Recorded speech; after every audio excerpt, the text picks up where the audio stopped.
السلام علیکم دوستو، سید مظہر اسلام آباد سے آپ سے مخاطب ہے۔ دوستو، آج میں اپنے سامعین سے، ناظرین سے، اپنے آپ سے ایک سوال پوچھنا چاہتا ہوں۔ یہ طوفان کیوں نہیں اٹھتا؟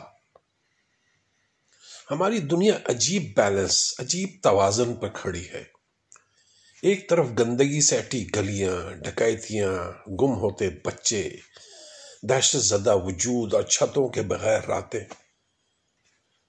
دوسری طرف بجلی کے زیادہ بل، مکان کے ہوش اڑاتے کرائے، بگڑی ہوئی صحت، مہنگے اجناس، کسی کے شوہر کا ظلم اور کسی کے مالی معاملات میں شگاف۔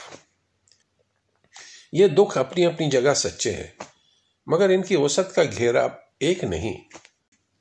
مسئلہ یہ نہیں کہ لوگوں کے ذاتی دکھ غلط یا چھوٹے ہیں، بلکہ یہ ہے کہ انہوں نے ظلم، زیادتی اور فسطائیت کو اپنی نجی تھکنوں کے نیچے دبا دیا ہے۔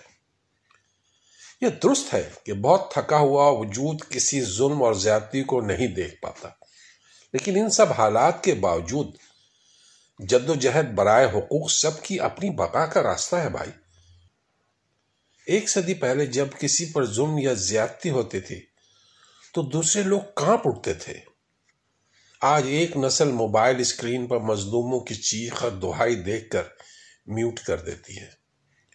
کچھ لوگ 2 آنسو بہا کر، چند الفاظ بول کر اور گاڑی میں بیٹھ کر اپنے کلائنٹ، شادی، امتحان یا تنخواہ کے معاملات سوچتے ہوئے گھر لوٹ جاتے۔ شاید ہمیں اپنے اندر یہ تسلی درکار ہے کہ ہم بے حس نہیں ہوئے۔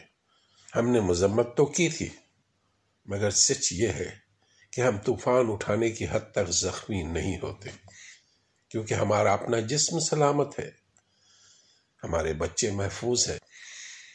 آج کے غریب طبقے اور اوسط آمدنی والے لوگوں کے پاس آنسو نہیں بچے۔ وہاں ایک باپ اپنی معصوم بیٹی کی زیادتی شدہ لاش اپنی قمیض میں لپیٹ کر کھیت یا کچرا کنڈی سے نکلتا ہے، اور یہاں ایک باپ ایئرپورٹ پر کھویا ہوا سامان ڈھونڈتا پھر رہا ہے۔ ہم غلط نہیں، مگر معذرت کے ساتھ ہم چھوٹے ہیں۔ ہماری ترجیحات، ہماری خوشیاں، ہمارے خوف سب محدود ہو چکے ہیں۔ انسانی دل تنگ ہو گئے ہیں۔ ہم چاہتے ہیں کہ یہاں ظلم ختم ہو، مگر ایسا کسی شور کے بغیر ہو جائے۔ ہماری نسل کی سب سے بڑی کمزوری یہ ہے کہ ہم برداشت نہیں کر پاتے، مگر روکتے بھی نہیں۔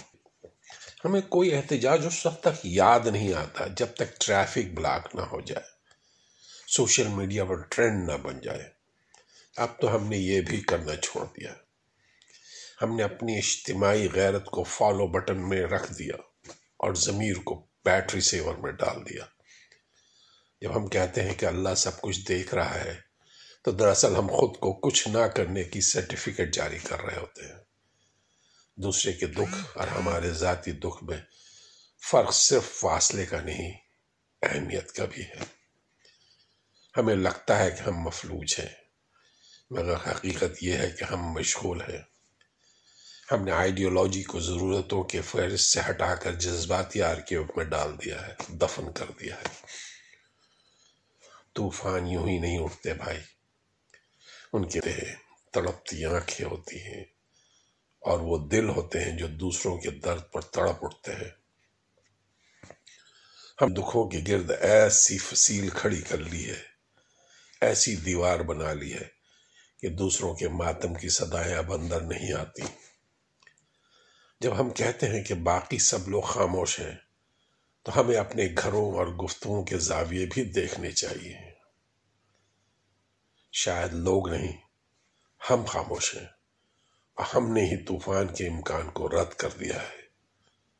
دوستو، جب بھی ہم نے اپنی تکلیف کو کسی اور کی چیخ سے چھوٹا مان لیا، ہمارے آنسو دوسروں کے لیے گرنے لگے، ہمارے آرام کو کسی اور کے مرگ پر شرم آنے لگے، تب شاید آواز اٹھے، تب شاید طوفان سر اٹھائے، اور تاریخ یہ نہ کہے کہ انسانیت مظلوموں کے ساتھ دفن ہو گئی تھی۔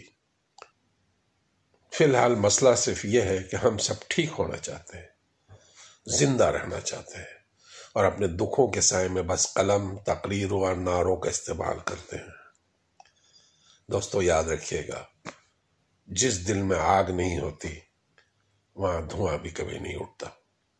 بہت شکریہ میرے دوستوں، اپنا اور اپنے آس پاس کے لوگوں کا بہت خیال رکھیے گا۔ السلام علیکم ورحمۃ اللہ وبرکاتہ۔